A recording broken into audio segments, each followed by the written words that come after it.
All right, guys, welcome back to Let's See Right Seat. Once again, Jeff's still on vacation having fun. And don't worry, he hasn't been on vacation for like 3 months or whenever this is going to come out, right? We've just been filming back to back shots here. Today, we're here with Chris. He's going to tell us his story. And, he's just going to explain what happened with him, what he did, and how his experience was getting out. All right, sweet. Thanks, Chris. You want to go ahead and tell us about yourself and what you did? Well, so let's see. I came into the Army back in 2002. Obviously, first unit was 57th Med with you and a bunch of the other guys you've interviewed. All right. It was a great time. No regrets of that. That was a blast. And once 57th Med disbanded, me and a bunch of the other guys, we all walked right across the street to 30 to the 82nd. 82nd, yeah. Yeah, we sure did. And and I got a taste of that air assault life, and I decided that was all right. I really enjoyed that. Right. They had a very unique mission. I think the USASOC guys were out of town, so we picked up all of their missions. We got to go play with the special forces. We got to some crazy Navy thing going on. Went on. We were flying up and down the Cape Fear River. That was a blast. Oh, nice. Real good time. And I got a lot of experience out of that. Mm-hmm. Or they obviously finished out my progression, since I was just I was just a test flight dummy in the middle of that. Nice. And, they finished out my progression, and I enjoyed my time there. From there, one of the warrant officers asked me what I wanted to do when I got out. He knew my ETS date was coming up, and I was like, "Man, I ain't got a clue what I'm gonna do." I said, "I think I'm just gonna go throw my resume right across the street with DS2 and go work phase and reset." And he said, "Well, you could do that, or you can listen to what I have to say." And I was like, "Well, what do you got to say then?" He goes, "There's a brand new reserve unit that's starting up on this airfield, and I could really use some help starting it up from the ground." I said, "Okay." I already knew I had a 2-year obligation on the backside of my contract, either inactive reserves or active reserves, and I had nothing better to do, and I had no plan. All right. I said, "Well, let's join the reserves then." He also told me about a military technician program. He said, basically, you're a civilian, you're working on these helicopters day in, day out, and when you do your reserve 1 weekend a month, 2 weeks a year, you just change your hat and you're flying on these same helicopters. And I was like, that sounds pretty sweet. So that's exactly what I did. Threw my resume in, USA Jobs, the whole 9 yards. It takes a long time for that process to get going. And actually, I had 3 months terminal leave, I think. I had a long time. I never took vacation when I was active duty. So I had a lot of terminal leave saved up. And every bit of that got taken up, and I was actually selling cars for a little while. Nice. to make ends meet, because that was a long process. Right. And and I finally got the phone call, says, "Hey, this is your start date." And I told the manager over there at the Dodge dealership where I was selling cars at, and I said, "Peace out, I'll see you later." Yeah. And I went to work. Nice. My first job, we still didn't even have any helicopters. So my first job was out there. I was push mowing. I was mowing grass. I had a big old smile on my face. I'm just like, I'm cutting grass. I don't care. Right. And, eventually everything just slowly took off. As a matter of that particular warrant officer, he ended up being the very first company commander for the unit until we got a commission officer in. And then, of course, there was an E7. He was the acting first sergeant, sergeant major, everything. He had a lot on his plate. Until the unit eventually started getting more and more people in. And then of course I kept doing my progression even as a crew chief and as a mechanic. Yeah, I got picked up. Yeah, I was finally an NCO. I was finally an E5, and I was like, wow, this is what it's like, huh? Nothing's changed. Yeah. And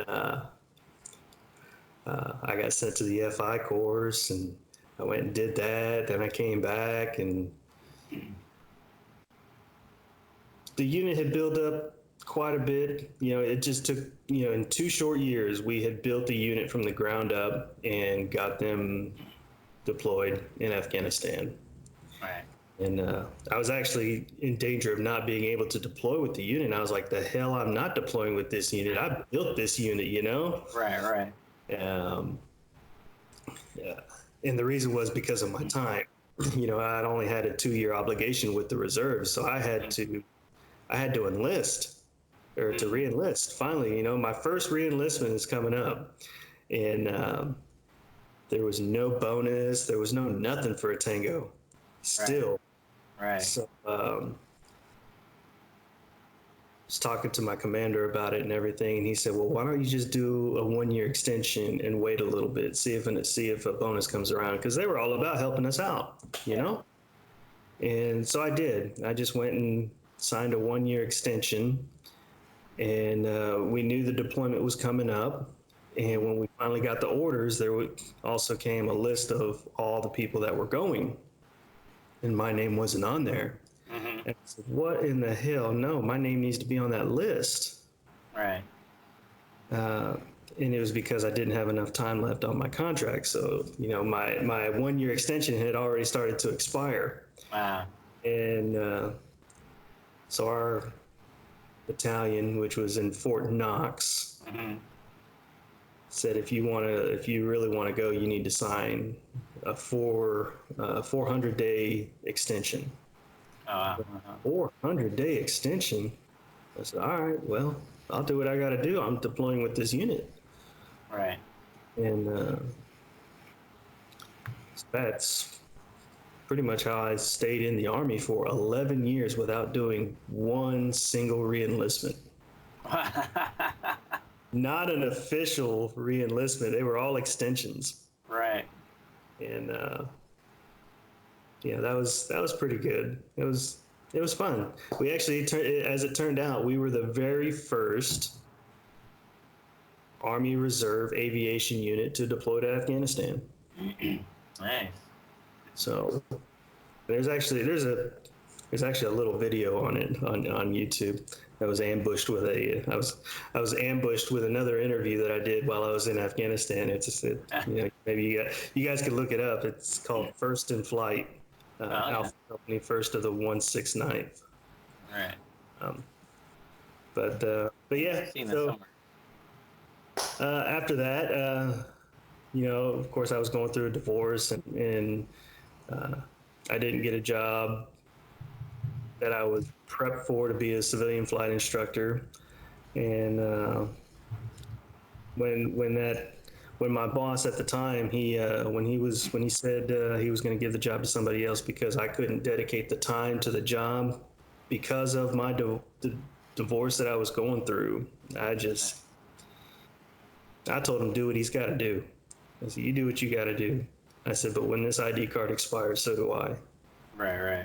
And that's what I did. I left, and I did what probably 98% of tangos do. Right. As soon as they leave the military, I put in a resume and went straight to Afghanistan as a civilian contractor. And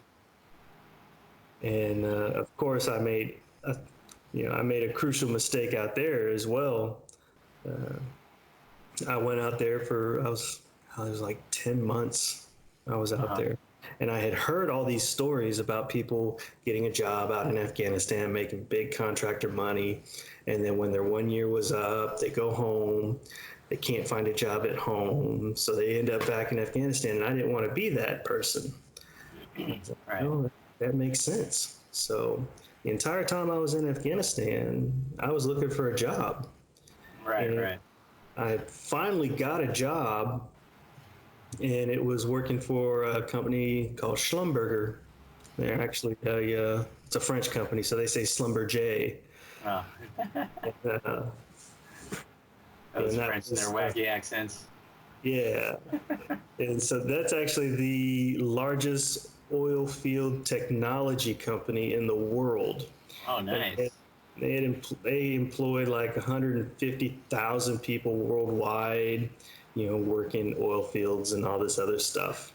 Hmm. And of course, this was also during the fuel crisis that we were having back home in the Right. States. But going back to the mistake I made, I was out there for 10 months, completely 100% tax free, and I left. Uh, I had 10 months of back taxes that I owed Uncle Sam. And because you left early, or? because I left early, you had to be out of the country for 330 days in order to be 100% tax free. Oh, man. I left early, so I had about $13,000 I owed, and Crazy.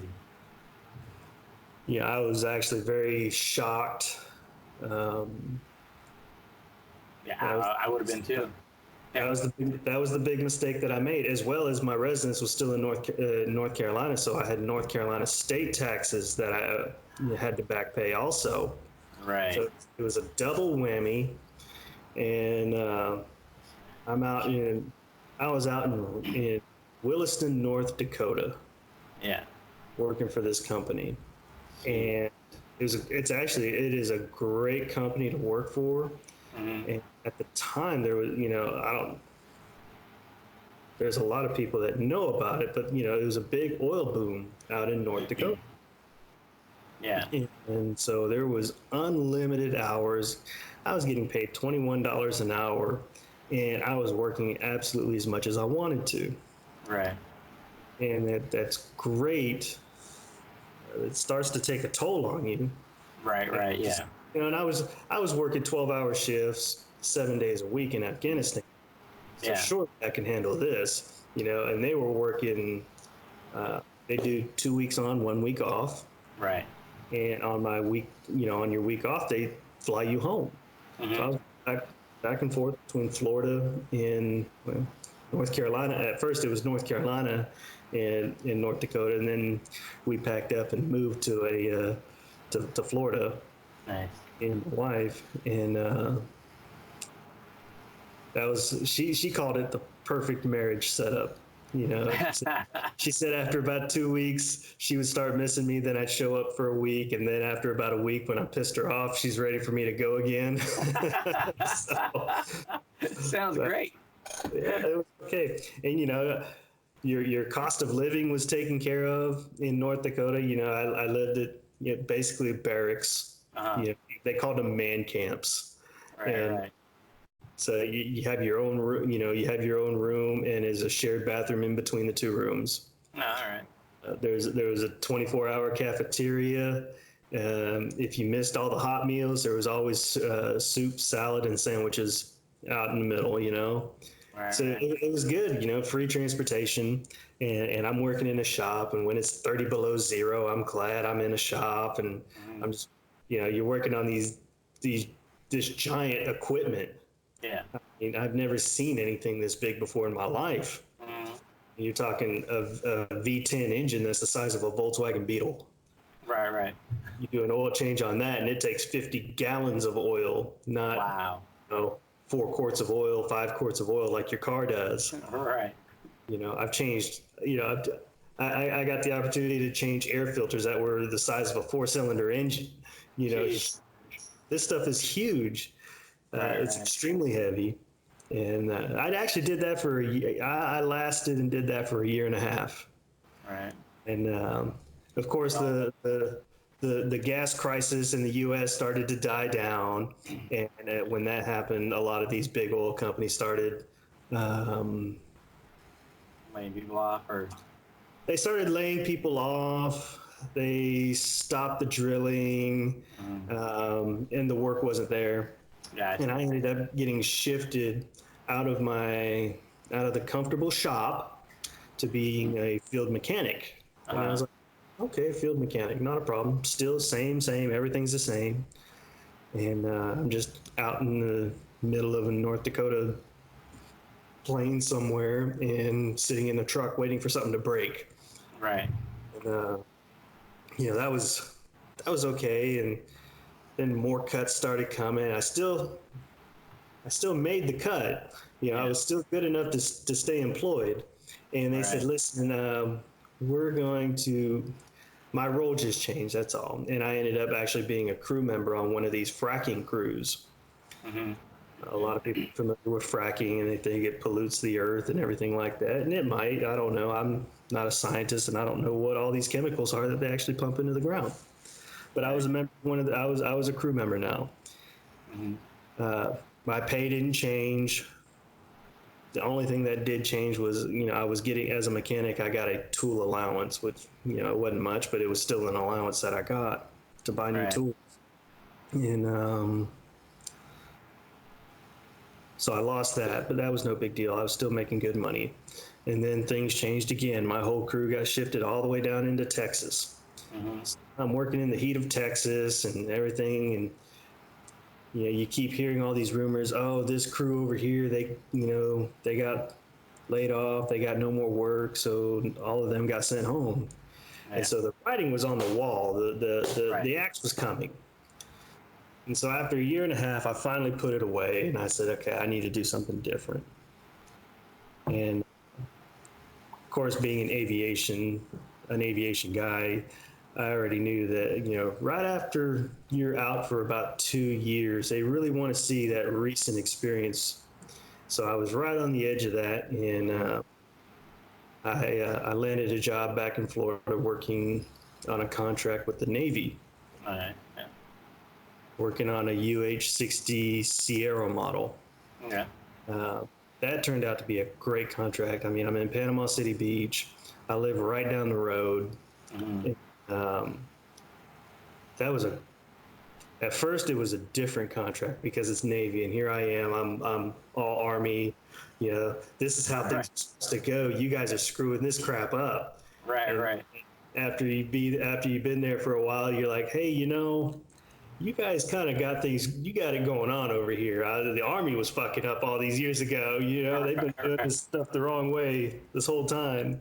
Right. And, there was a bunch of little quirks. And of course, all I knew was Alzay and how to work Alzay. And they got a completely new system that I had to learn. Yeah.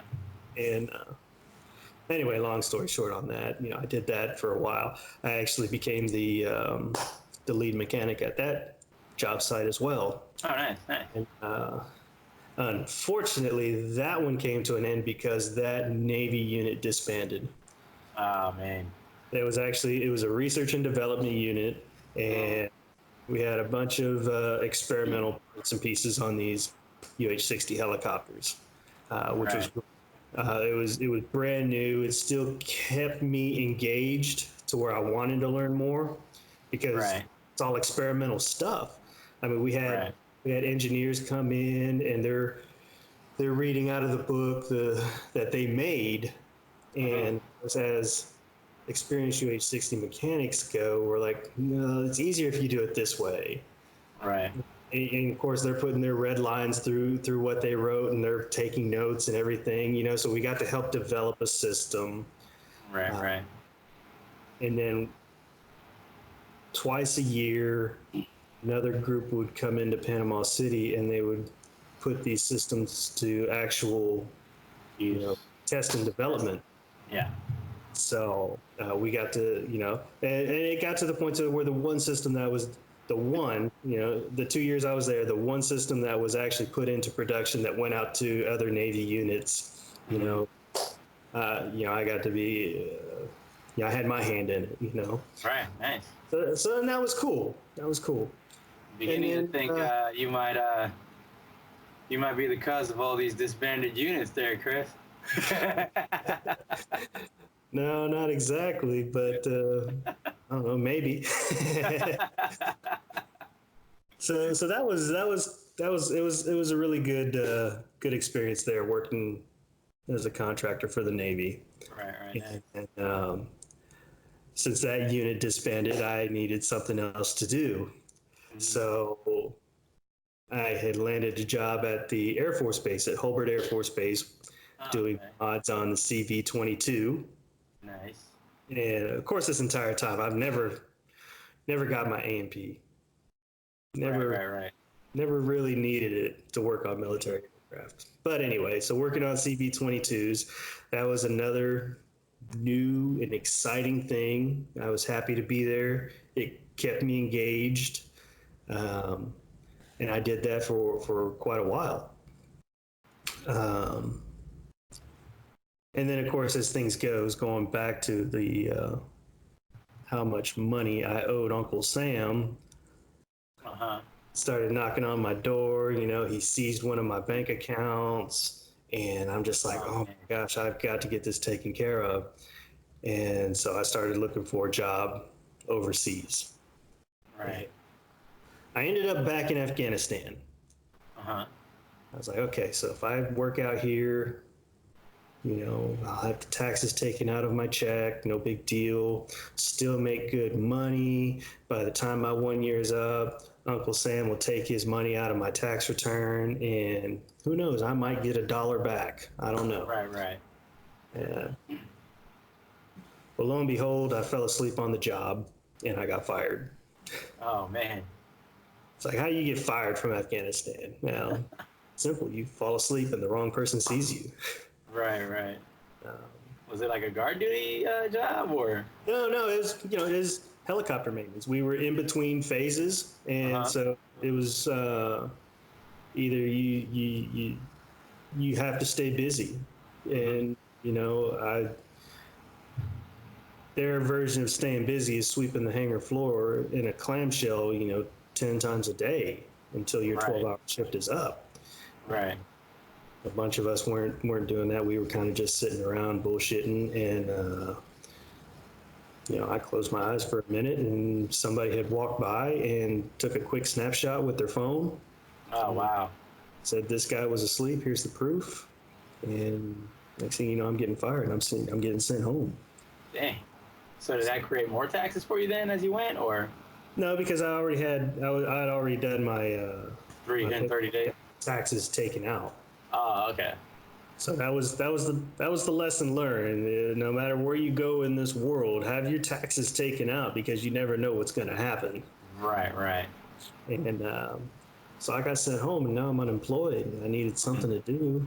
And while I was still in Afghanistan traveling to go home, I'm just steadily applying for jobs. Right. And I saw this job for Taiwan, Mm-hmm.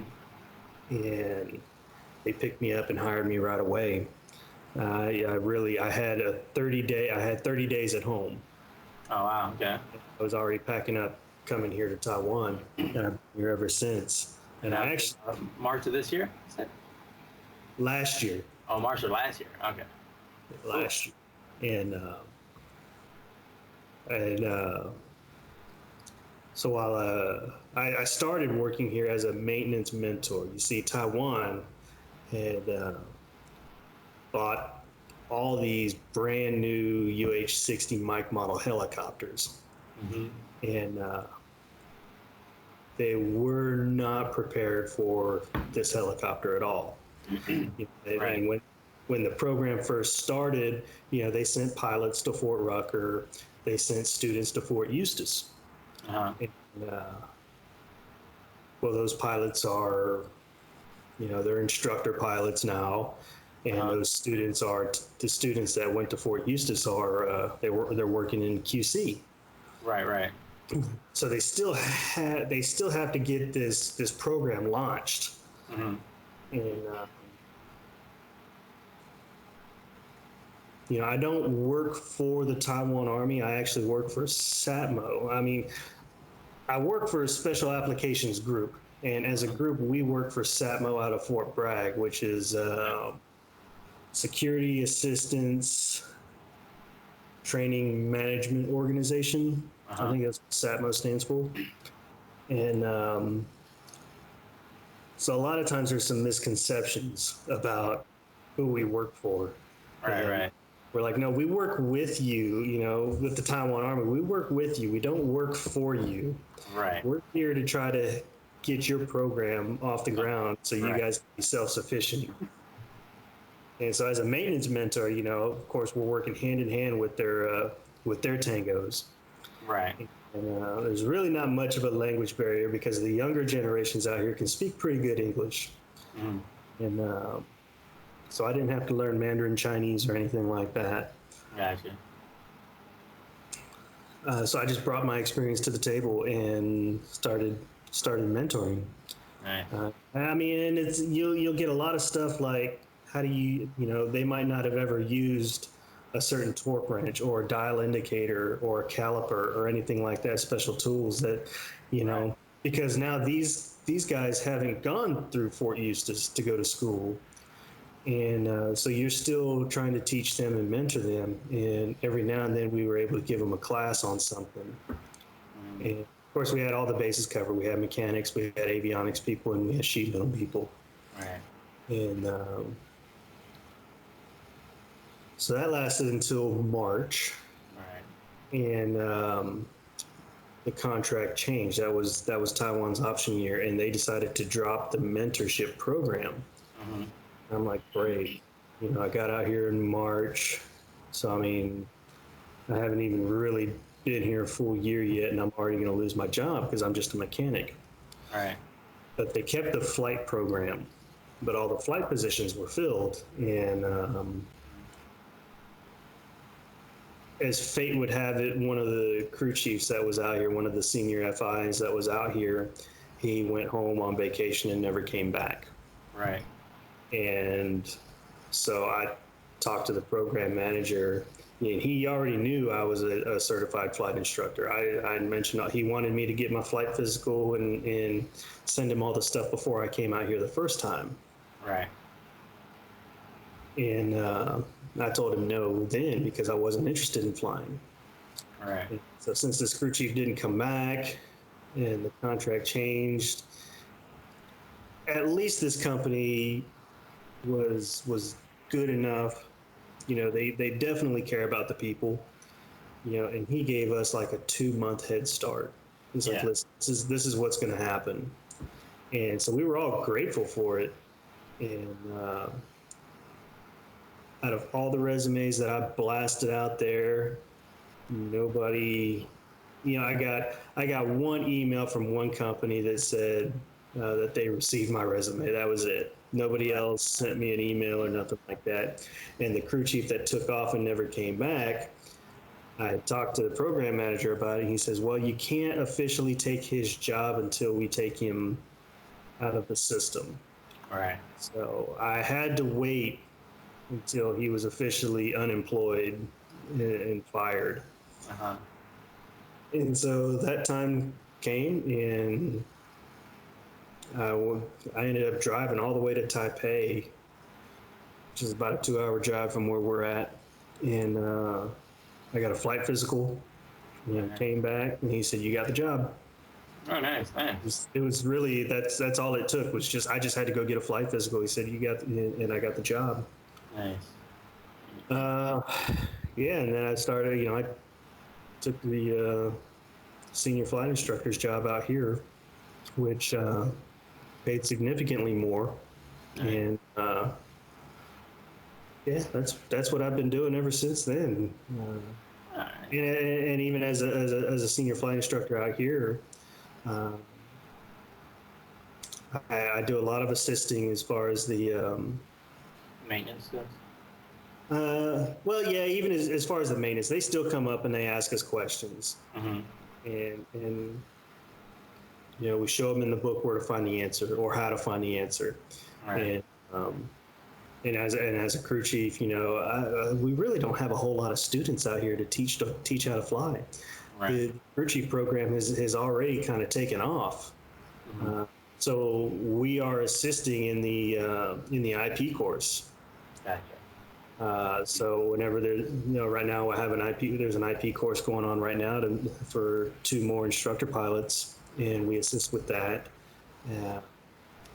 Still looking for that unicorn, that test pilot flight instructor guy. That position hasn't been filled, but whenever that one finally gets filled and he starts doing a maintenance course, Uh-huh. then we'll be assisting with that one also. But yeah, it's been a good time out here. I have no complaints. I mean, as far as the compensation goes, I mean, I got a pretty nice 2 bedroom apartment that I don't pay for. I got a car that I don't pay for. You know, I get 1 tank of gas a week. Nice. I have a company cell phone. They give me $20 a month to put more minutes on it. You know, that's about the only thing I pay for out here is just food, clothing, entertainment. You know, I don't pay for my Wi-Fi. I don't pay for cable. Not that I use the Nice. cable because I can't understand anything that's on TV. So, Right. so yeah, it's For that learning Chinese is gonna come in handy. You watch TV. yeah. Yeah, I would say, you know, hard lessons learned. Hmm. Hard lessons learned is like Keith said in the interview he did with you, you know, have a plan. I didn't have a plan. I was pissed off and I made an emotional decision Oh, yeah, to to leave the army. I really yeah. did. I think that's. I want to say most people that get out of the army before retirement. That is the reason. It's either that or family, right? Because everybody goes into the army, they're like, man, 20 years and I'm done. I'm retired. I don't have to do jack for the rest of my life.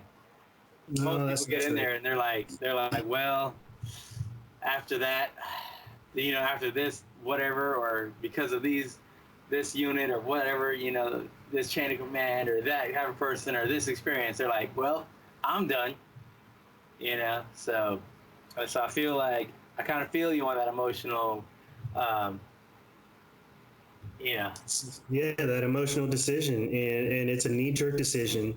yeah, Uh, you know, it's like I watched the interview with Jason, and you know, he got out and didn't have a plan. Uh, right, I was in the same boat, you know, but I yeah, made that emotional decision to leave the military. I didn't have a plan. I had an idea, is really what it turned out to be. I had an idea. right, I can do this. I can do this. I don't need you, you know. right, right, right, And I bet honestly, if I would have stuck it out, um, being that wage grade employee, being a federal employee, and since now, knowing what I know now, that the other guy has claimed PTSD and he's permanently grounded, he can't fly no more. I could have easily have stepped into that job, right, right, and like I said, had things gone as planned, that it was laid out for me, I would still be in, and I'd be gearing up to retire in the next 2.5 years. You know, right, right. and here I am. I'm 41 years old now, and I have no retirement plan. I have no 401k. You know, Right. I got hit with a ton of bricks as soon as I got back from an Afghanistan deployment. Right, right. You know, the divorce really put me under. Like, put me under bad. I ended, you know, I went through my house got foreclosed on. I had a car got repossessed. Right. Dang. There was absolutely nothing I could do about it. I mean, I know some people have it worse, you know. So I mean, you know, some people just go straight to living on the street, and for that, you know, I'm blessed for that because I didn't fall that far. Right. And here it is years later. You know, I'm still paying off a tax debt from a mistake that I made, Hmm. and that's fine. You definitely learn from your mistakes. Right. As it is right now, you know, I've never used my GI Bill. I don't have my AMP license, and and I'm that guy that's living contract to contract. Right. The next contract isn't guaranteed. Uh, Thanks. Fortunately for me, with this contract, it is a government contract. Fort Bragg owns this contract, and even though we are the only civilian uh, team, every other location they work at, it's all a military uh, presence there. We're the only civilian presence. And I think that has to do with a lot of the tensions between China and Taiwan. Gotcha. Yeah. So they put a completely civilian team out here. Gotcha. And, Fort Bragg still checks on us. They check on us. They'll send somebody from, if we needed any kind of support, we go straight to Hawaii. Okay. If any kind of immediate support goes. And I don't know how these guys get parts out here, because working on a brand new mic model is kind of like working on a Cadillac at the Toyota dealership. Right. Yeah. They are absolutely not prepared for these helicopters. They have zero tech supply. They have some of the basics, the nuts and bolts and stuff like that, but they don't have big parts and pieces when they need them. Right. Spare engines or our work is definitely cut out for us. Like our sheet metal guy, he had to take a course in welding because they've got these new upturned exhaust on these Mike model helicopters, so he had to learn how to weld. Right. And of course, he took that knowledge that he learned and he's passing it on to the Taiwan Army. So there's a lot. And it's a great contract. I love it out here. The Army actually does. They do take care of us. They have a contracting team out here working on Apaches. Yeah. And all they just see these American civilians walking around, and that the Apache contract team is actually a maintenance team that they've hired. And so it's kind of funny because they see these guys just they're busting their asses every day, working in this tropical heat, trying to fix Apaches for them, and then they see us, and we're just kind of chilling out in the office. We're giving a class every now and then. They're like, "Hey, they pick on us on the. There's only two of us, two crew chiefs. They're like, "Hey, we could really use your help out on the hangar floor." We're like, "That's really not our job. Right. We are mentors. We are in a flight position, and our supervisor that's on the ground out here, he fights for us, and he says, no, that's not their job. If you have a question, you can ask them a question. If you need them to watch you do something to see if you're doing it right, they can do that, but they're not turning wrenches." So is it the Taiwan Army guys working on the Apache that's asking you guys for help, or? No, the UH-60. The 15 Tangos for the Taiwan Army. Oh, okay. Because they don't have, because they actually did away with that program. Gotcha.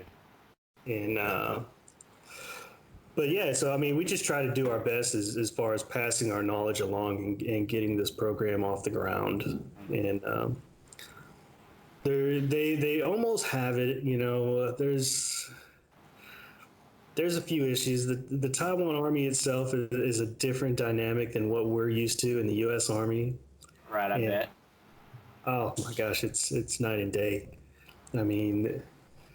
You ask them, as far as flying goes, we would ask the tower, hey, can we just do some traffic patterns, because the auto positioning system on the helicopter is not working, so we're just going to do just some short traffic patterns right around the airfield. And they said, well, no, you can't do that because your auto positioning system's not working. We're like, but you can physically see us. You can see this helicopter at all times, so we don't need that. And then we tell them, that the Cobras that they have flying around, they don't have this system, and they do this stuff all the time. So why, it's like it's good for one, but it's not good for the other. And let me go ask my supervisor. Nobody wants to make a decision, so they always ask the next higher supervisor. Yeah. And before you know it, you're asking the general for permission to do something. Because nobody wants to put their head on the chopping block should something bad happen. Right. Simple change in the flight plan. Hey, instead of 4 people, we have 3 people today flying on board. Nope, you can't go. You have to refile, you have to rebrief, you have to do everything. I'm like, oh my gosh, Are you kidding? We had one problem with a helicopter where the APU had failed on the helicopter, so we were moving to the spare helicopter. So the pilot that we were training, he couldn't just make a phone call and say, hey, we're switching to this helicopter. No, he had to go all the way up to flight ops, which was just down the road a bit. And refile the whole 9 yards, and it took so long. And I'm like, man, you guys want you want our help in doing stuff, which is fine. I was like, but you're asking me about VIP missions. One of them, he's kind of the head guy to start doing VIP missions. I said, you cannot do this on a VIP mission. You need to have these helicopters ready to go right now. Right. On a VIP. And, so they actually take what we have to say and they do start to implement it.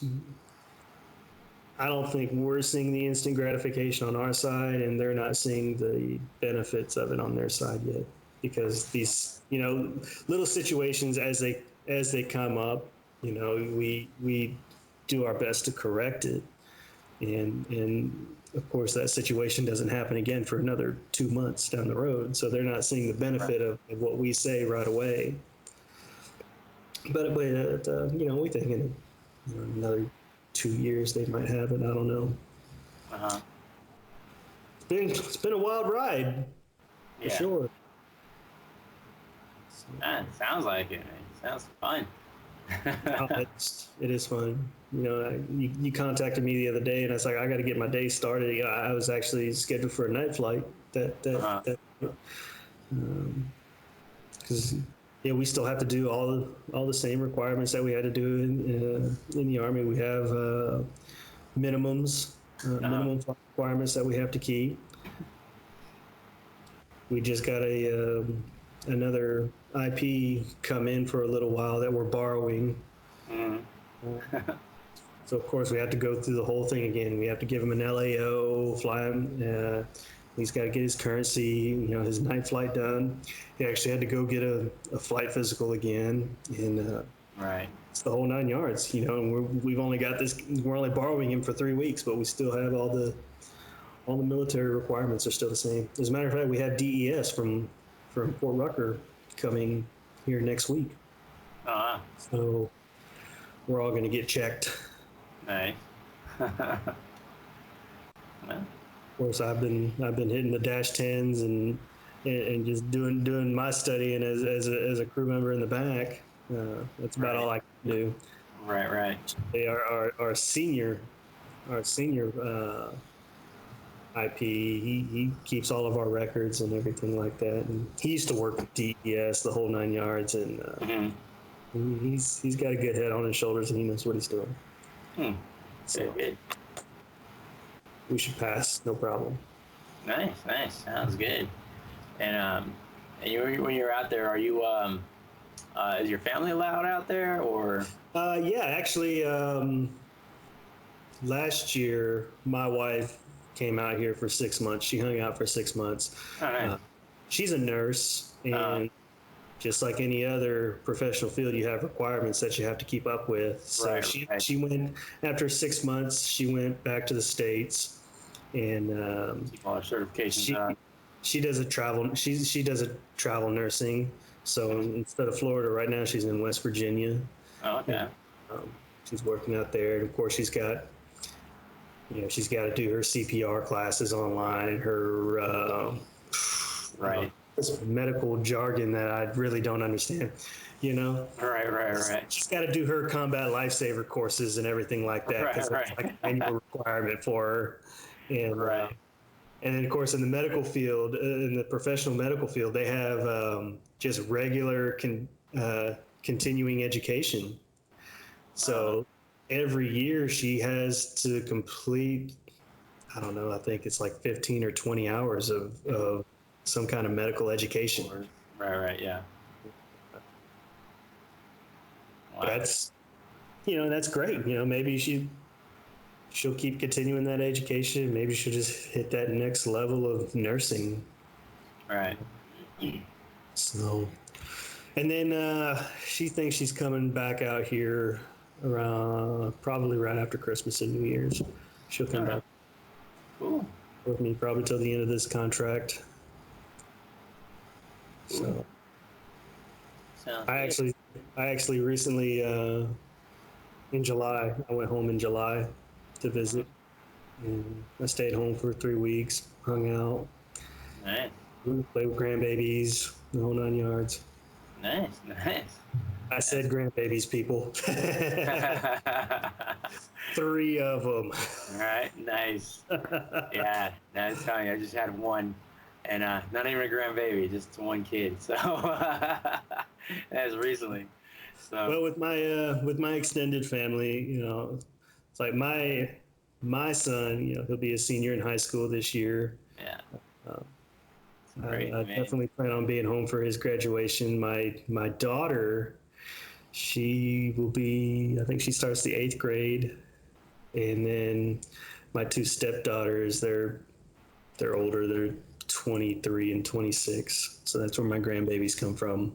Nice, nice. Yeah, man. So I did have one question. Like, you've done a lot of researching on looking up jobs. Which websites do you use besides like USA Jobs or anything else, right? Because you obviously looked for a lot of jobs between like I oil have, fields and everything else. So, what I do is the companies that I would like to work for, I always put those in my favorites file, right? gotcha. Other than that, as far as aviation jobs, I stick to JS Firm. Mm-hmm. Uh, as much tax debt as I have, I really try to only find jobs overseas right now until my tax Right. debt is paid off, Gotcha. and then I'll probably go back to the States and start working there again. But JS Firm, that's my go-to. JS. There are a couple of other websites out there. Yeah. LinkedIn is a very good one. You end up in that circle. All of my friends on LinkedIn, they're either prior oil field people or all aviation people, and so I hit up LinkedIn quite a bit and look on there, see what they've got going on. JS Firm, I'm on their mailing list. Mhm. So the area that I'm always looking for work at, they always send me emails on jobs that are open within 50 miles of the area that I'm looking, where I live, within Right. 50 miles of where I live. Nice, nice. And And then, like I said, my favorites on my web browser, I keep my favorites up there. I want to work for these companies and give it a try. More so overseas, what is science and engineering or SES? They're the new up and coming one out in Afghanistan. Besides DynCorp, yeah. I'm still on the naughty list for DynCorp, so I probably won't be able to reapply with them for another year or 2. Oh, is that the one you left early, or is that you fell asleep? That's the one they fired me from. So Gotcha. I don't know how long I'll be on the naughty list for. But it is forgiving, I mean, even if you lose a job and you wanted to work for the company, it is actually forgiving. You just got to give them a couple of years, Right. year, 2 years. I don't know how long. They told me I was eligible for rehire after 6 months, but that's really not true. Right. Yes. Oh yeah, you're eligible, quote unquote, but We're not gonna hire you. we're not going to hire you. Right. Yeah, exactly. Yeah. So, and that's the nature of the beast, and living like I'm living, contract to contract, it's really no way to live. It is a rough life. Anybody that wants to go out and do this kind of work, it's great short term. Unfortunately, I'm in a situation where I'm doing it long term, and I try to stick with overseas contracts because they pay better. Right. They are tax free as long as you stay out of the country for 330 days. Yeah. Yeah, I've made a lot of mistakes getting out of the Army. Like I said, it was an emotional decision. Yeah. Probably not the best idea. Things they're starting to turn, and they're starting to turn for me anyway. Right. Well, that's good. So hopefully, once it's all said and done with, and maybe my credit starts to climb up a little bit more. Right. I'll go home. I'll buy another house, and Yeah. start working at home like a true American again. Right, right. So that's pretty much been the life that I've been living since 2013. Cool. So Yeah, well, it sounds like you've done a lot for sure. Uh, you know, so I have done a lot. Uh, I'm not. I know a lot of people. Whatever field that they're in the military. If it's something that you can do on the outside, and you've got the experience, you've got the training. Whether you like it or not, it's a trade, and right. that's what you can do it on the outside. And a lot of people say, oh, I'm never, like for us, for instance, a lot of people, I've heard it so many times where people get out of the Army aviation and out of the Army altogether, and they say they're never going to touch another aircraft in their life. Right. Even the ones that actually retire. I think even Keith said that he was working on aircraft even after his retirement. Right, right. Some people go on and say that, and you really can't say that because that's your fallback, that's your safety net, that's what you know how to do, and you've got X number of years doing it. You might actually be good at it. In my case, I took two small breaks away from the UH-60, and I find myself coming back to it. I still enjoy it. I didn't think. This is what hit me by surprise, is I didn't think that I would ever fly again. Right. And I gave up flying 6 years ago. And right. Even when I took this job, I told the program manager that I didn't want to fly. I had no interest in flying. I was done. Yeah. And here I am. I'm flying again. And as it turns out, I really missed it. Yeah. I really enjoy flying. I do. Oh. Yeah, and I know. I see some of those birds fly over every now and again. Like we got Blackhawks and like Jayhawks and all those coming in from like all the bases around here. And man, I look up every once in a while as they fly over because they'll be flying over like the 101 or whatever freeway I'm going over at that time, and they're just cruising up over it. And I'm like, man, I bet that must be fun right now. I bet they're enjoying themselves, right? So. It really is. I didn't think I would miss it as much as I did, and it really hit me by surprise. And I started flying again. It's different because I'm a civilian doing it. Right. And so I do. That's just like icing on the cake, really, as far as I'm concerned. Is I'm not in the Army and I'm still doing what I do. Exactly. I'm not done. I have realized that I'm not done playing with airplanes. Right. So I mean, there are people out there. They say they're never going to touch another aircraft before. I know you've heard it before. Yeah. But that, whether you like it or not, that's kind of our safety net. Yeah. We know we can go back to doing that and we'll be okay. Mm-hmm.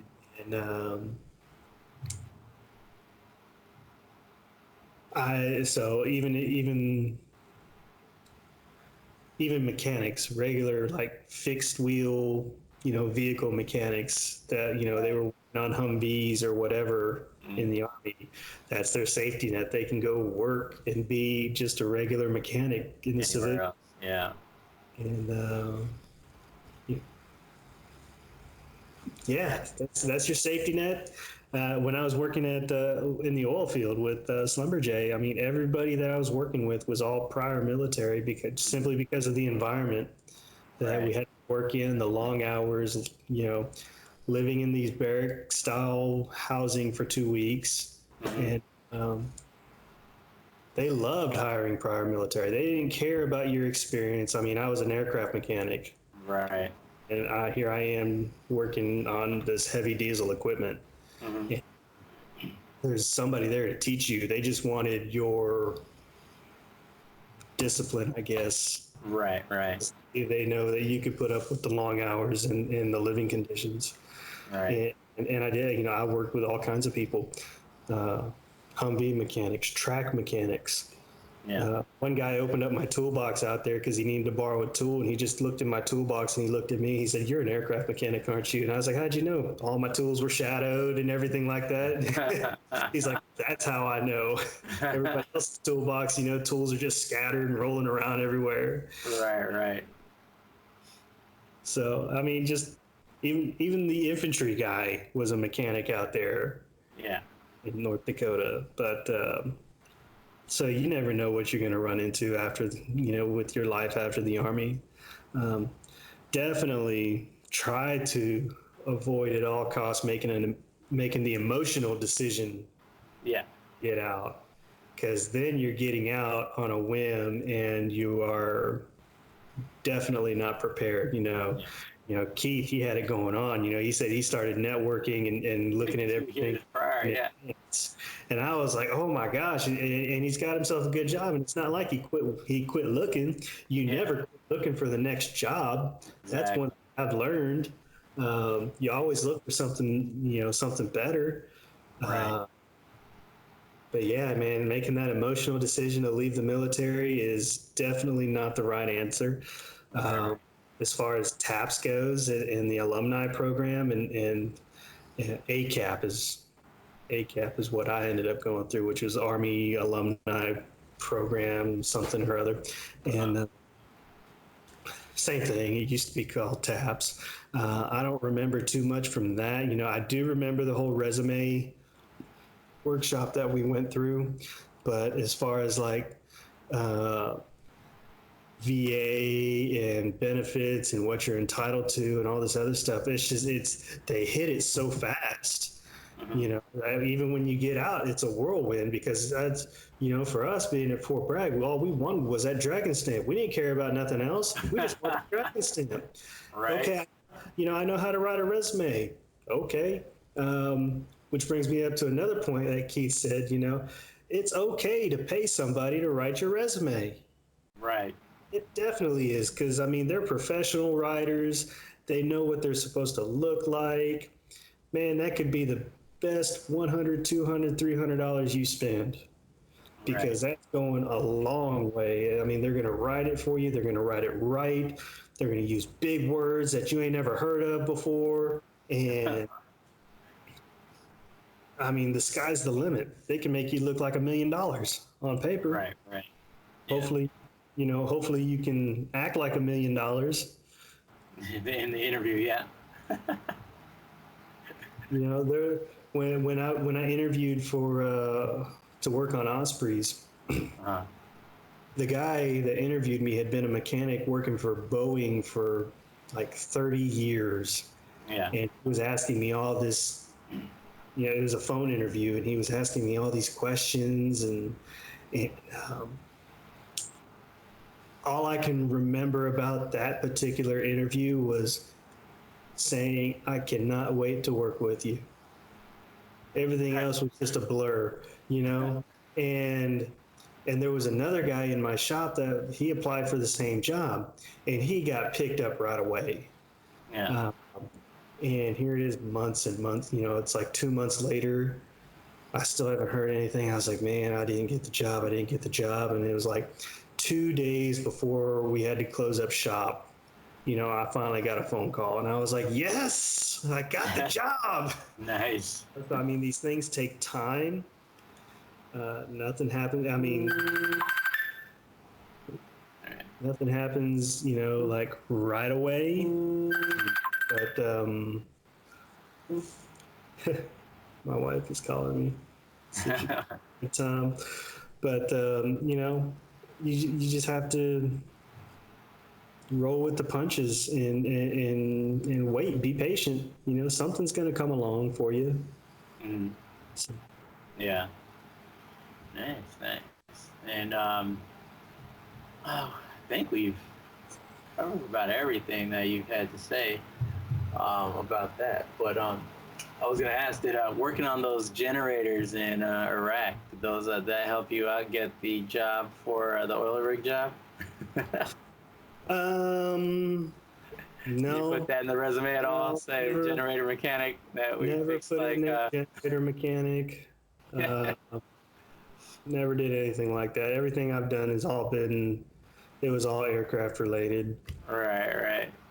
No, I was just thinking, as soon as you said it, and you're like, yeah, I was working on these giant generators. I was like, oh man, I remember having to deal with those in Iraq every time they go down or oil goes in or somebody put, Yeah. was it put, somebody put water in the generator at night instead of fuel because they couldn't tell the color of Oh the my. tank or the Fuel can or whatever. yeah, it's crazy. You got see, and that's one thing about catching up like this, you know, and so I have no recollection of that at all, you know. So I mean, I'm sure I've done things in Iraq that I remember that you forgot about, you know, Right, right. you know, like, like I don't remember that happening. I think that was I don't even I know. think I remember actually hearing about it, but that was such a long time ago. Right. Yeah. I definitely feel old. Yeah, I think that was on one of the teams. I'm not even sure anymore. I can't even remember. But yeah, it was pretty funny. Um, yeah, I mean, I guess I kind of wanted to talk about one thing. Is like how I guess your civilian life can affect your promotions and stuff once you're in the reserves or still in the military, right? Um, I know you say like you were going through the divorce and you didn't get that flight job, but I mean, uh, do you see that also as a hindrance outside, like on the contract jobs as well? Your personal life, and I don't really see how your personal life really affects too much of your professional life. Right. I mean, unless you do something retarded and you blast the company you work for on social media where everybody and their mother can read it. You Right. talk about how you hate your job or you hate your boss and stuff like that. You know, you need to leave that stuff alone. Right. People read that stuff, and nowadays people actually look at your social media. You know, they just do a quick Right. Google search of your name, and they'll look at your social media, private or not. They gather as much information about you as they possibly can, and to Right. see if you're the kind of guy that they want to hire. And they will. They'll look at your LinkedIn. They'll look at your Facebook. They'll look at your Twitters and Snapchats. I don't know what the heck is out there anymore. Um, Yeah. Hell, as far as I know, MySpace is still around. I don't know. I did see in a Google search the other day. I typed in and then it was like the fifth thing down, MySpace. So I mean, obviously, it's still there. I mean, Right. people probably aren't using it, and of course, with all the new things, the new social websites that are coming out nowadays. I mean, but people look at that. Employers look at that stuff. So I mean, there's no room for anybody to blast anybody. Right. You know, if you're getting out of the Army and once you're out of the Army, you heard that whole 24-hour, 48-hour, whatever the rule is, and you just start blasting your old commander, blasting your old first sergeant or whatever. There's no need for that because people are going to see it. Right. And it's not so much that you're oh yeah, I just stuck it to them, you know. I just told them what I thought about them all these years, everything all the bad things that I ever wanted to say about them. You know what? That next employer that you just applied for a job with, they're going to look at that and they're going, this isn't the kind of guy we want to work with. Right. Right. Yeah. And being a military person, you write your expletives out. You know, they don't come up Right. as little stars anymore. You know, you're Yeah. writing it out and you're calling them every four-letter word that's in the book. And yeah, people read that. Yeah. Leave that to yourself. They're your thoughts. They're how you feel, and you're putting them out on social media for everybody to read, including a potential employer. Right. I will agree with that. Yeah. Don't. It's And you know, sometimes, I guess in some cases, I've never been put in a situation where my personal life had any real effect on my actual life. I mean, now yes, I mean, was it wrong for my old boss to bring my personal life into my professional life, it was very wrong of him to do that. He shouldn't have done that. I mean, because I was going through a hard time, Right. and and like a lot of people, especially once you start losing everything you've worked for, it's like, okay, I'm going through a divorce. My house is going into foreclosure. My car just got repoed. What's left? Of course, a lot of people have those dark thoughts, where you want to hurt yourself. And I'm not going to tell you I didn't. I mean, other people, other people go homeless, 100% homeless. And I was able to keep my head on enough to where, one, I didn't do anything permanent and stupid. Right. But I mean, you want to talk about the punches just kept coming. Right. So I found a little bit of relief when I went to Afghanistan to go contract, because I was making some money. I was able to get myself out of just a little bit of trouble, but it offered a little bit of relief. Right. And when I say the punches keep coming, then my stepdaughter gets arrested. And then my wife had a medical emergency. And I was just like, oh my gosh, I've got to get home. And, I got home. It was a mistake to actually go home, because by that time, everything had already kind of like smoothed itself out. My wife was okay; she was out of the hospital. My stepdaughter, she was out of jail, and and then years down the road, again, like I said, the punches are never going to stop coming. Then my wife's father passes away, and it was completely sudden. It was unexpected, and so we put out a lot of money for the funeral costs on that, and then literally a month later, her sister passes away. Oh man. I mean, the punches will not stop coming at you. Right. And whether you have choices to make in life to punch back and Right. get back on your feet, take your head out of the sand. My head was in the sand, literally, Right. out in Afghanistan, and Right. I just wanted everything to go away, and I still have this large tax debt hanging over my head. I'm still out here. I'm working on it. Of course, I have taxes taken out of my check, even though I'm out here. Come the end of the year, when I file my taxes again, that's just going to be that much less money I owe Uncle Sam. Which, another thing is, it was a hard lesson that I learned, but the IRS, or the U.S. Postal Service, does not forward your mail from the IRS. Wow. All right. So that was when I moved from North Carolina back to Florida. I thought I was done paying North Carolina state taxes, because I never got a bill in the mail. Even though I forwarded all my mail to Florida, post office won't forward that mail. So then, when my account got seized a second time, not once but twice, I'm like, well, what the heck is going on? I call them up and they say, you still owe us some money. And I'm like, well, I haven't gotten a bill from you in 7 months. I thought it was paid for. And because I actually had it automatically withdrawn, so I don't even know how that works. All right. Probably because of my change of address with the bank and everything like that. I don't know. But they're like, no, you still owe us some money. So it looked like I was running. They seized my account, and I was like, whoa, let's work this out. Let's figure this out. Right. So got them taken care of. So there's another hard lesson learned. Of course, 7 months of interest and no payment. Oh my gosh, it's ridiculous. Right.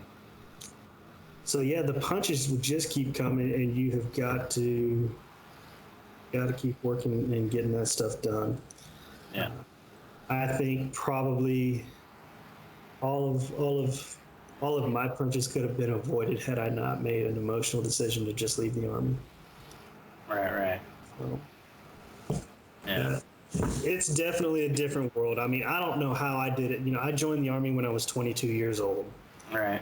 And I had a life before the Army. Right. And then I joined the Army. and then I start this whole new life. Yeah. And so you still have that mindset that you had a life before the Army, but then when you leave the Army, you just can't make that life happen again, you know? Right. And it's like, where did all the fun go? Where did, you know, how did I manage to make this work before making less money? Right. Right. And that's really what it was. You know, I was making less money before the Army. And I know a lot of people go in right out of high school and they don't really have that first job experience and stuff like that. Well, Yeah. for me, it was a little different. You know, at 22 years old, I had a life. I had an apartment. I had a car. I had a girlfriend. I mean, I was making ends meet, making a lot less money. Right. And then I joined the Army and I'm making a lot more money. And then I get out of the Army, I'm making a lot more money, but I'm still not making ends meet. And I'm like, what in the world? How does this mess up, you know? Right. Right. Yeah. Um, No, I get that. Yeah. I mean, well, I was one of those guys that went in right after the Army, but I did have a job prior or to going in, so it wasn't like I didn't know what a job was. And a lot of guys that we knew personally that never had a job or knew nothing about paying bills or anything else before they got in. that's Yeah. right. Luckily, I did have those experiences prior. But then I came out and went to school, and yeah, I feel the same way now. After going to school, I'm like, how is it that this isn't working out sometimes? You know, you Yeah. get bills, and well, for me, I still got a little bit of student loans, even though I did use a GI Bill. I went to a really expensive school. Um, that's another lesson learned for everybody. That'll probably come up. Probably came up a couple times in the interviews, and it'll probably keep coming up. But You know, and I've recently heard that one of our pilots he's retired out of the Army and he was trying to transfer his GI Bill. mhm, You can do that after retirement. Apparently, from what he's saying, I haven't done any research on it. It's secondhand knowledge, third-hand knowledge, or whatever. But apparently, you can no longer do that. oh, like transfer Still, to your kids? yeah, apparently he can't. Huh? Now it's like, because I'm assuming that everybody is really taking advantage of this and they're using the money, and but now it's definitely that 4-year commitment. You know, so if you're gonna transfer that GI Bill, definitely do it early in your career. Okay. Transfer that stuff out right away because the rules for it have changed again. I know when I got out, you know, I tried to transfer my GI Bill over to my wife so she can continue her education in nursing or whatever it was. They told me that I needed to have that 4-year commitment. First, they asked me if I was retired or medically retired or anything like that. Those were the two stipulations that I could still transfer for it. And I said, no, I didn't retire. I just got out. And they said, well, you need to get back in. We need a 4-year commitment from you to Mhm. transfer it. And I was like, oh my gosh. You know, so that was new information. So Right. apparently, you know, because before it didn't matter, everybody could just transfer it whenever they wanted to. Once this whole transfer thing came out, and now it's changed yet again, and apparently, you know, again, it's secondhand knowledge. It's just hearsay, but apparently, from what I hear, they say no. Now it's straight up 4-year commitment. Dang.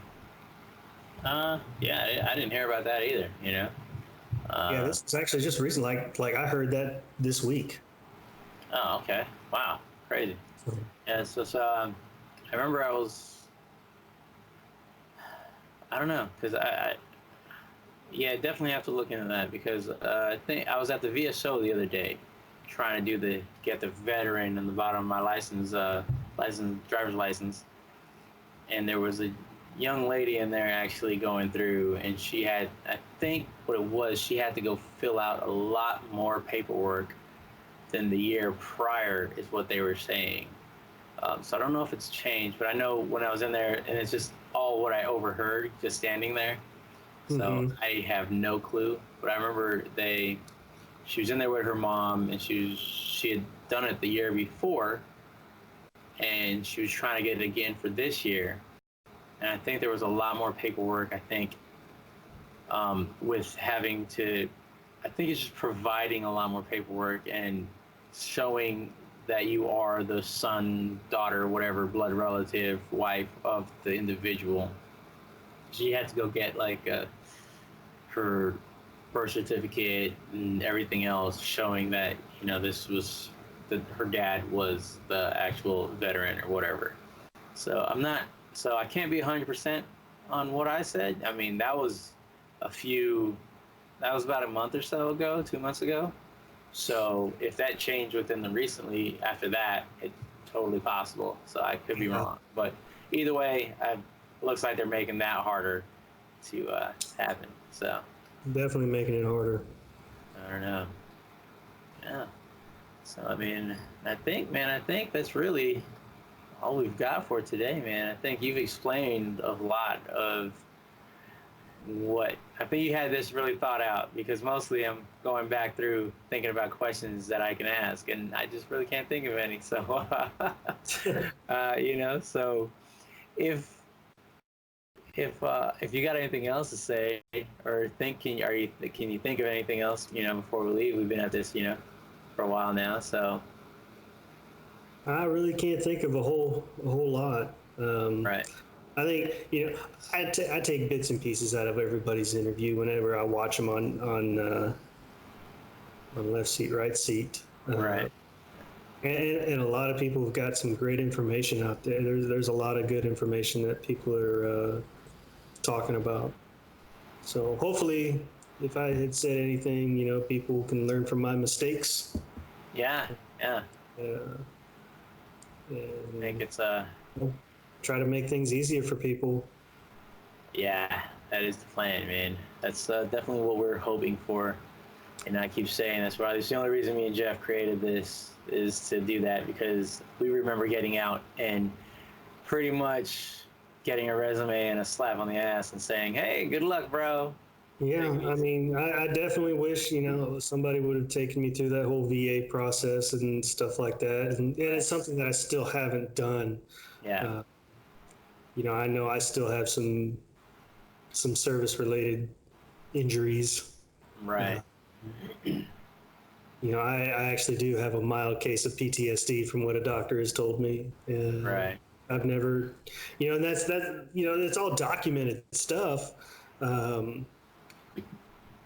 I was fortunate enough to get a copy of my medical records before I left active duty, even though I was transferring over into the reserve. So I still needed those medical records, but they were sent off before I could even go retrieve them. Right. But they did send me a complete copy of my medical records, so we were able to recreate my medical records with just my copies for my reserve unit.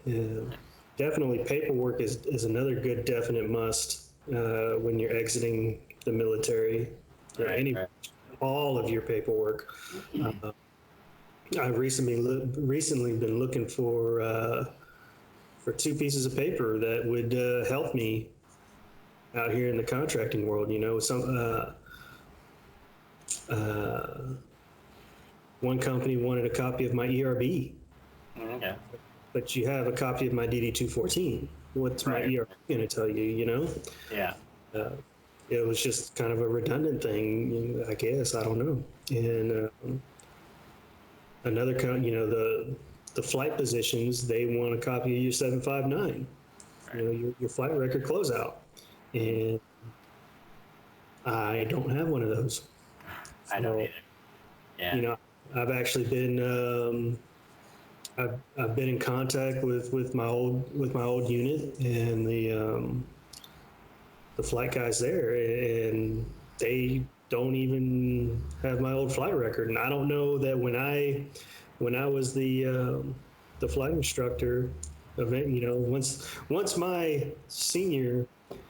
our SI left, I became the SI for the unit. And, you know, I don't know when I gave that position up if I took those records with me or not. And I've got a trunk, you know, a whole footlocker full of just Army paperwork to go through. He said definitely don't throw anything away. Right.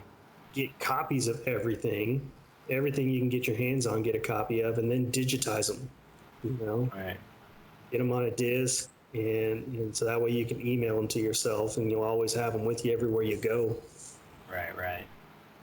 Um, yeah, I guess that would be about the last thing. I mean, get every last bit of your Army documentation, no matter what it is, even if it's a bad counseling statement. Who cares? Just grab it anyway. Yeah. That way you can get the pleasure of burning it. I don't know. Right. Yeah, I think like I'm feeling you on what you said earlier, like getting out on that emotional whim and only wanting that dragon stamp. I feel like kind of may have had a little of that on my own when I was getting out. A little emotional, but I did have a plan at the same time. So Yeah. And I think my plan was the middle finger to the Army as I was getting out. Because everywhere you went, there was a sergeant major trying to, what do they call the retention briefings, right? Mm-hmm. When you got a sergeant major telling you, hey, look, pointing to everybody in the room and everything. What do you got? What kind of bills do you have? You need to stay in. You need to stay in. Like, sergeant major pointing at me. I was like, before he even answered, he just pointed at me. I was like, sergeant major, I'm gonna stop you right now. My car's paid off. I got no bills, and I'm going to school. He's like, well, I'll see you later then. I was like, I'm getting out, bro. There's nothing you could do to say right now to stop me, and it was very much an emotional decision. But I think, like you said, right, if it wasn't an emotional decision, there have been things, even with an emotional decision, there are definitely things that you should do to prepare yourself and protect yourself on the way out. Yeah, because ain't nobody going to do it for you. Right. Records are definitely one of them. We've talked about that multiple times, I think, on the podcast with multiple different people, and everybody's saying the same thing. So, Yeah, every piece of paper, avoid that emotional decision. Right. Ain't nobody going to take care of you but yourself. Your mom and dad, they're only going to do it for maybe a year tops. Right. After that, they're giving you the boot. They're like, no, you've been a man. You've been in the military for 6 years. You've gone to war. Get the hell out of my house. Right, exactly. Yeah. So. Yeah, I definitely agree with that, man. It's definitely tough.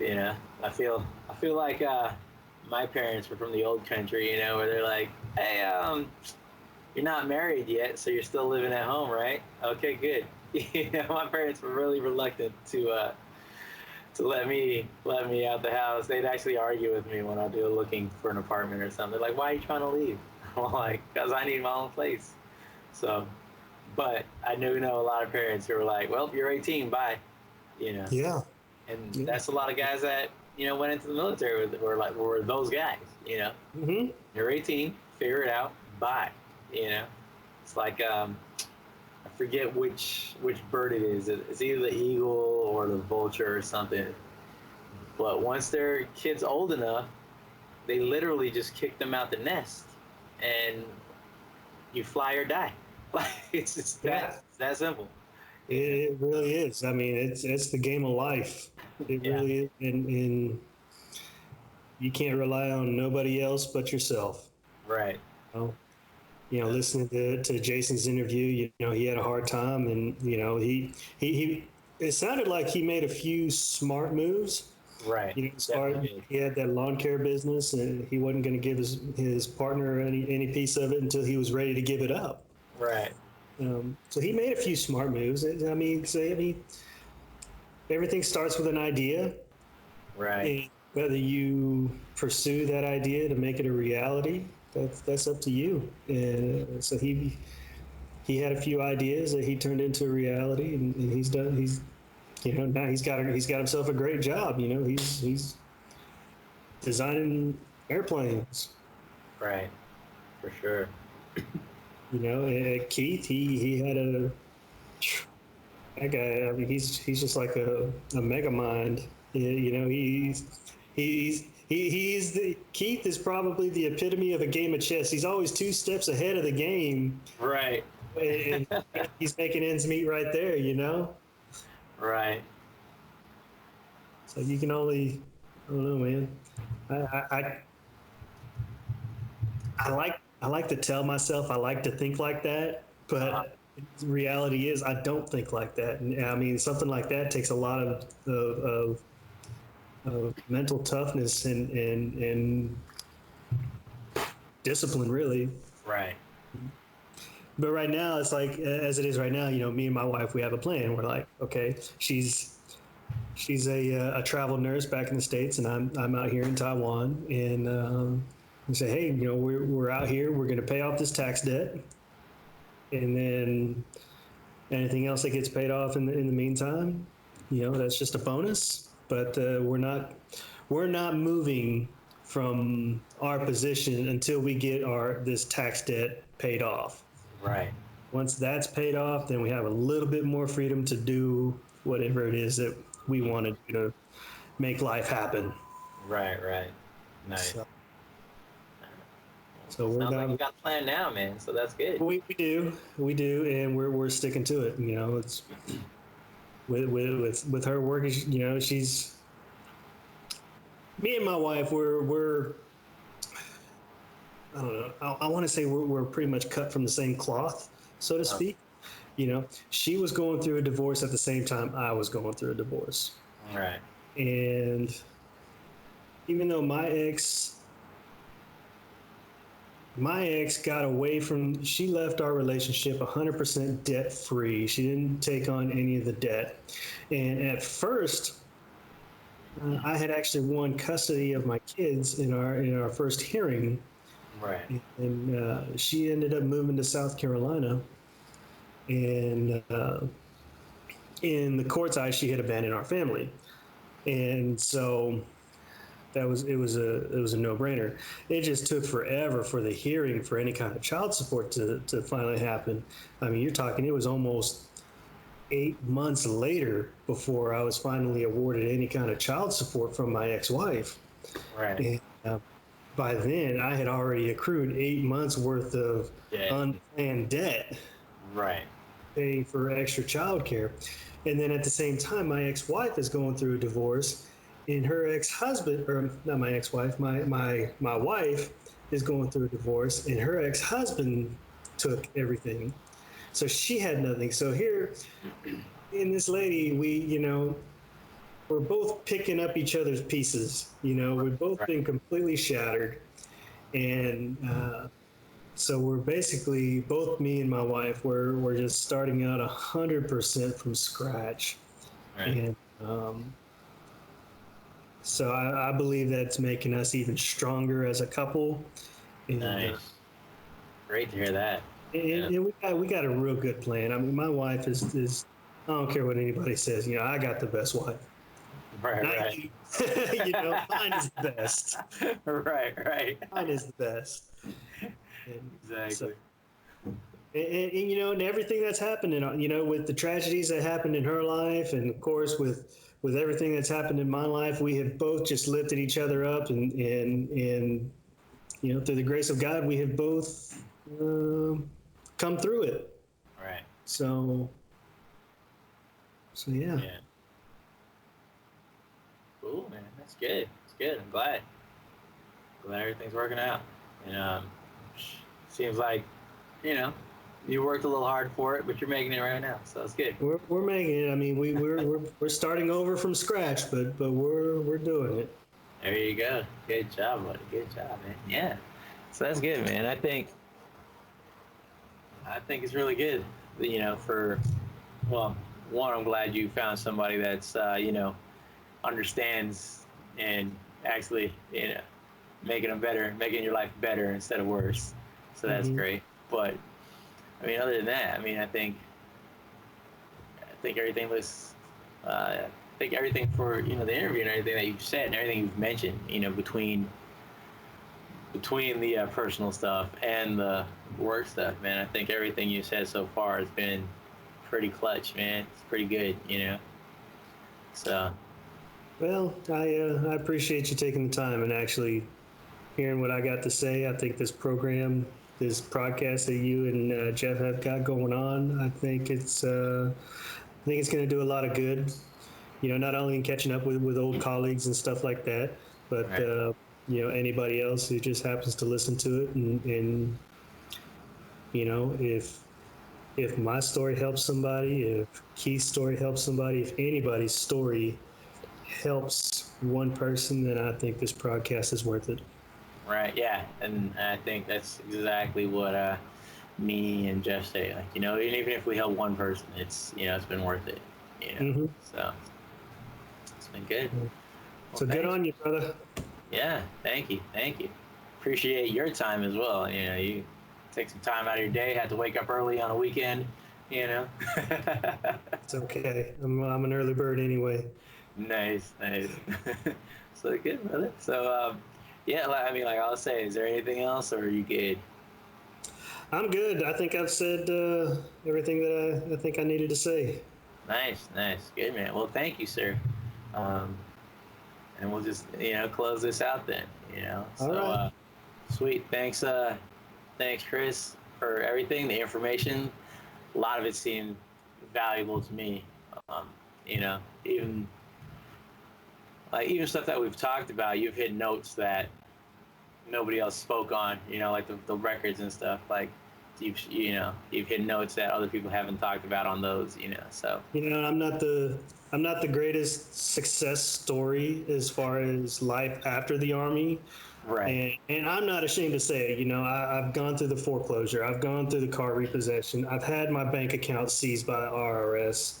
right, I've had all the bad.